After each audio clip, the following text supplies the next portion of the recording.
Now, some of y'all are standing in front of something that has hurt you, disappointed you.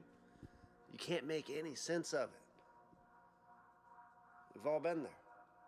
Now, the question I have for you is, do not interpretations belong to God? Because in this moment of your life, the way you interpret what is standing right in front of you right now, whether it's in the form of an opportunity or an opposition, that's going to determine the momentum that you have going forward in the rest of your life. When we look here at Genesis 45, now Joseph, he's in a position of power. But what happens next in his life completely depends on what he does in this moment. The Bible says in Genesis 45, verse 1, "Then Joseph could not control himself before all those who stood by him. He cried, 'Make everyone go out for me.' So no one stayed with him when Joseph made himself known to his brothers. And he wept aloud so that the Egyptians heard it. The household of the Pharaoh heard it. Joseph said to his brothers, 'I am Joseph.' Up until this point, they didn't know who he was, because he looked so different than he did the last time that his brothers saw him.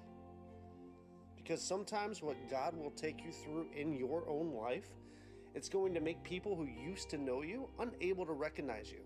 But the real test comes when you have to decide, what are you going to do with those people who did not recognize what God put in you, and in many cases probably resisted it. Now Joseph, right here in this moment, identifies himself. He says, "I am Joseph." And he asks, "Is my father still alive?" But his brothers couldn't even answer. They were dismayed at his presence.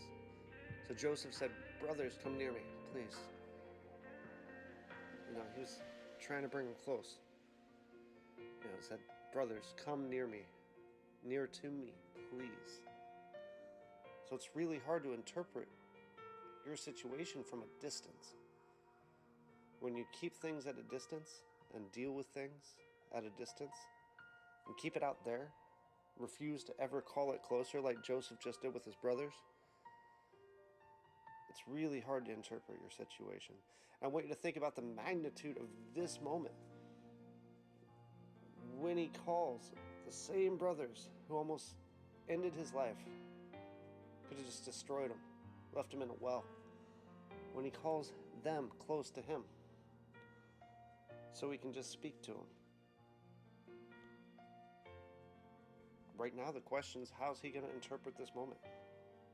And Joseph said to his brothers, come here to me, please." They came near, and he said, "I am your brother Joseph, sold into Egypt." And verse 5 is where, he said, and now do not be distressed or angry with yourselves because you sold me here. You see that, for God has sent me before you to preserve life. Look at it again now. Do not be distressed or angry with yourselves because you sold me here. For God sent me here before you to preserve life. Now, when looking at things, when looking at scriptures, I try to put myself in different shoes. I try to take a different avenue, look at things a different way. And right here, I noticed two things in that verse that contradict one another. On the surface, Joseph just said, "You sold me." But then he flips that script and says, "God sent me." When I was studying the text, I was, asking the question, well, which one is it? You sold me or God sent me? And, what I feel that God spoke to me about it was the first thing is just the event. But the second one is the actual interpretation. The first thing is what you did, and the second one is what I decided about what I did. It's not the event that determines the direction of your life. It's not the event that determines the outcome of this season for you. It's not the event that determined the trajectory of this ministry. It's your interpretation. And again, I ask, do not interpretations belong to God? See, I'm not downplaying what happened. I'm not downplaying what you did to me. I'm not downplaying that Joseph was pushed in the pit. The fact is that it happened. The fact is, I can't take it back. I can't change it. I didn't like what you did to me. It wasn't right. You broke my heart. You left me alone. You should have been there with me, and you weren't there. You were nowhere. You talked about me. You left me by myself. You said you would, and you didn't. You sold me. But God sent me. And all that happens at the same exact moment, at the same time. It's not two separate realities. It's one event and two interpretations. So, again, I come to ask you, does not the interpretation belong to God? Do you want to live in the reality of the event or of the revelation?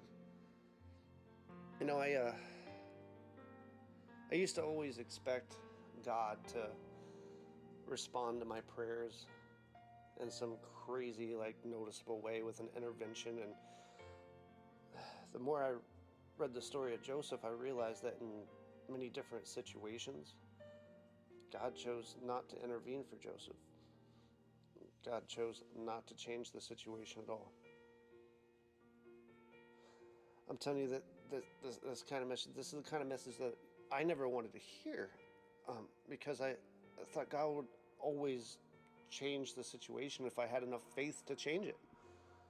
And then a few situations came into my life, and no matter what I did, no matter how much I prayed about them, no matter how much I fought it, fought the ideas, fought the people, fought the situation, it didn't change the situation.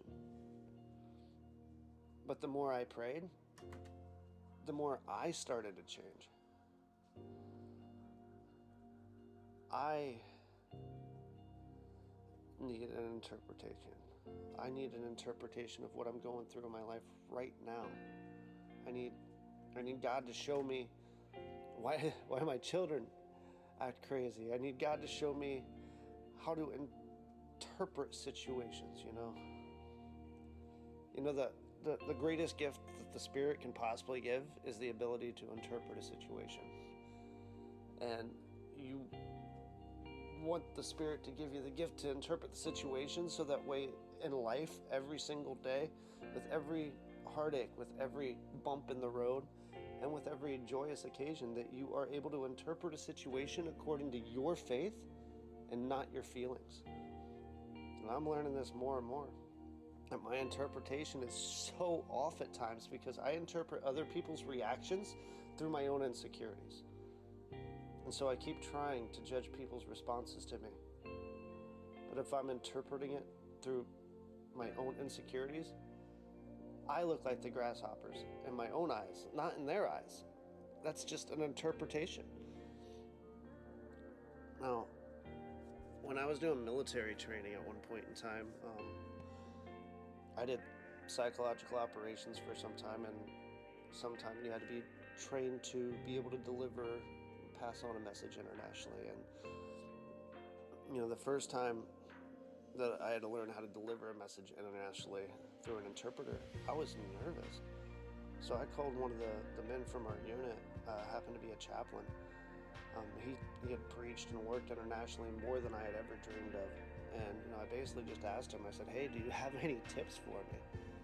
And he kind of chuckled and was like, "Yeah, pray for a good interpreter." so I kind of asked him, I was like, what makes a good interpreter? And he went on for a couple minutes and he said a few things, but more or less, he said, if you got a bad one, you'll know because he talks longer than you just talked. That means you got a bad interpreter. If you say one sentence and he says three, that means he's adding something to what you said. And you got a bad interpreter. And I was born in Kokomo, Indiana. Grew up in Daytona Beach. Traveled all over, and I came from all those places just to tell you right now that you got a bad interpreter because you just keep adding stuff. Like you keep just hearing things that aren't there, seeing things that aren't there, thinking things that aren't true. And some of you need to fire your interpreter because you're interpreting your present through the lens of your past. So you're dragging all that pain, all that turmoil, all that resentment you've had in all your life, and all that regret, and you are in prison of your own perspective. What God is giving you is really good. It really is a reason you could celebrate, and you really could be content in life. But your interpreter is telling you stuff based on what other people have said. You know, it's a terrible way to live your life, to interpret your life through somebody else's Instagram post, because that's not their real life. That's not their real family, not their real kids. You think their kids acted like that all day and just took pictures? No, those kids acted like that for 3 seconds for that picture and then started biting each other and running around like Tasmanian devils. This is not real. It's an illusion. And Paul said to pray for the power to interpret. And I just don't want the power to interpret tongues, to understand different languages. I want the power to interpret my trials, my tests, my trauma. Because if I don't interpret it correctly, if God doesn't give me the power to interpret, I'm going to fight all the wrong battles and all the wrong levels. I'll send my brothers away because they hurt me when they were the very opportunity that God gave me. So again, I ask, do interpretations not belong to God? Hey there, thank you so much for tuning in. Definitely keep an eye out for future messages. I'm going to promise I'm going to do everything in my power to make it worth your while. And definitely, if you can, take just a moment and share it with somebody who could really use it. Or just leave a comment about what you think. Love to hear how these messages are impacting you and your life and your family. It really means a lot to me. So definitely thanks again for listening. Take care and God bless.